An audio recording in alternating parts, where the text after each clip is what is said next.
Let's head to the voicemail of Truth and Reason. Hey, Dave, Fred from Cleveland. I was watching the show, and you were saying, oh, we're going to get average quarterback play no matter who's in there. I'm telling you, you put Shedeur Sanders in there, you're going to shine. But I'm going with Joe Flacco first, Shedeur Sanders, and third string, I'm taking Gabriel and Pickett's out the door. And one more thing about the offensive line. We signed some good backups this year. I'm not worried about the offensive line. I mean, them guys are solid up front. And we're going to have a good season. We're going to shock some people. There'll be a target on our back next year. You watch. I love you, brother. You be good, be safe in the family. And there's going to be better than average quarterback play with Shedeur Sanders. Bye. As always, appreciate all the voicemails. Boy, I hope Frank is right. Let's welcome in Spencer German from 92.3 The Fan, the Cleveland Browns on SI, Locked On Browns podcast. Offensive linemen are kind of like pitchers in baseball. When you think you got enough, go out and get a couple more because it is a physical. They've been so beat up on the offensive line, and all of them are right around 30, and I'm just concerned. Yeah, listen, I think they did a decent job of trying to add some depth up front of the offensive line this offseason.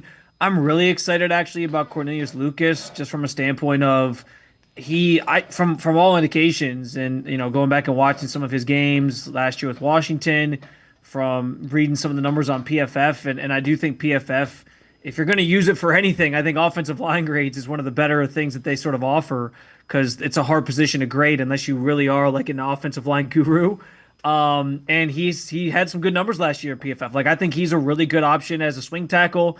I like Tevin Jenkins and what he brings to the table in terms of the versatility that he maybe brings. He's played different places along the offensive line, and so I can see where the vision is there. But you're right, Dave, in that they didn't do anything this offseason to get younger on the offensive line or sort of look towards the future. And I wonder how much of that is baked in. Well, hey, we think that Zach Zinter has a chance to take the next step this year. And we think, and this is a big one, DeJuan Jones has a chance to take a big step this year as our starting left tackle. And I think they're kind of banking on those things happening and seeing some things from them and seeing some progress from them. And we'll see what that looks like.